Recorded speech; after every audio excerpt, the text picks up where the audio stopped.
Hello, and today we're starting Proverbs chapter 11, verse 1. Dishonest scales are an abomination to the Lord, but a just weight is his delight. What's God saying here? He's saying, hey, be honest. When you're dealing with people, people try to cut corners every way they possibly can. God's saying, no, be 100% honest. Right now, it's a week before the tax deadline, April 15th. And, a lot of people love to cheat on their taxes and things like, well, not cheat, but so it's like fudge.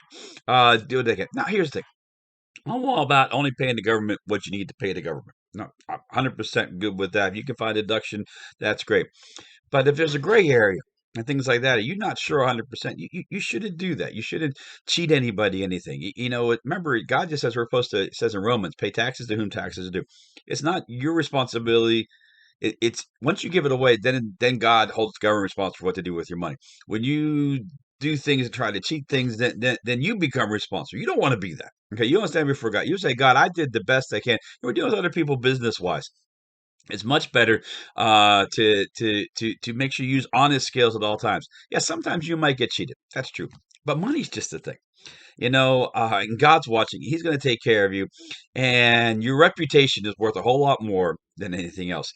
Do people actually see you as a Christian? They actually see you as an honest person. They see someone that they can actually trust. Yeah, it's so easy to cut corners. Oh yeah, it is easy to do that.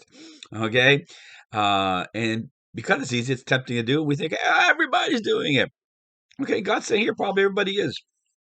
But that doesn't mean you have to do it. You don't have to be like those little lemmings running off the cliff and they you don't know. Google on lemmings. They all run off a cliff at this urge and they all run into the water. And it's crazy. Why? God's saying, hey, be a stand-up person, and that will make you go far in life. Verse 2, when pride comes, then comes shame, but the humble is wisdom. That's the truth, isn't it? Humble means what? You're putting others first. Pride says, "I look at me. I don't care what you do." Pride brings shame. People don't like being around an arrogant person. People don't like dealing with that in their life. They don't like someone who says, "Hey, look how great." And then when something goes wrong, and they don't see when you're a prideful person, you got to spend a whole lot of work to keep yourself up top, to keep yourself up at that position. And if one thing goes wrong, then everybody gets to laugh at you. If things happen, and then that makes you go down a total terrible spiral. You got to think about this, okay? Yeah, the craziness, all that stuff that goes on. God says, don't try to be like that. It's too much work. Be a humble person. The humble person is God will lift you up. Others will come to you and lift you up because you're humble, and they say, "Hey, I want to help you." Which do you want to be? You want to be the person that people want to tear down, or you want to be the person that people come to and lift up? You want to be that person that people lift up because the people are lifting you up. They're doing it for you because they see something good inside of you. So that's a great thing there. Verse 3, the integrity of the upright will guide them, but perversity of the unfaithful to destroy them. So the integrity, integrity, what an important thing to have. Are you an integrous person? Are you a person who strives after truth? Are you a person that actually means what they say? And it says the upright will guide them. Here's the thing: you could be an integrous evil person, if you're evil all the time.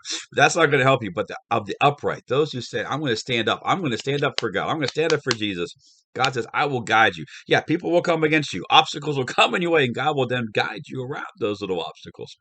Sometimes we look point A, point B, and we want to go from A to B, right? But what happens is sometimes there's potholes in between or mountains in between. The devil tries to put things or people put things in their way. God says if you stay upright and you're integrous, when he sees that, he might make you go around. But here's the thing: you still get to where you're going. I'm looking at the screen instead of my fingers. I was missing it. But it's going around, but you don't have to go over the mountain or down into the pits because God sees all them and takes and steers you around them so you get there. And you actually get there faster by following God's way than going this way because there's a pit and you got to spend time getting out or a mountain going over top. It takes a lot longer to get here when God says, "Hey, just follow me and I'll make the path smooth for you and you'll get there." What a great way. But the perversity of the unfaithful destroy them. Yeah. When you're unfaithful, man, it destroys you. Why? Because, well, if you're unfaithful, other people aren't going to trust you. You're not going to trust yourself. You're going to go in this spiral that goes out of control. And God is saying, "Hey, you know what? it's important to have those type of things. So you look at these verses today. Hey, do what's right simply because it's right. With the scales. Don't become this prideful person. Be the humble person, and be integrous. And your way will be so much better, and you'll have happier, and you'll have a healthier life. As I want to tell you something. If your mind and your heart feels good, the rest of your body follows suit. It does. I know when this is off and this is off, all kinds of other physiological things can happen and they can cause you all kinds of issues that you're never meant to have in the first place. Well, hope you have a great day. Remember, Jesus loves you. I love you, and you're absolutely awesome.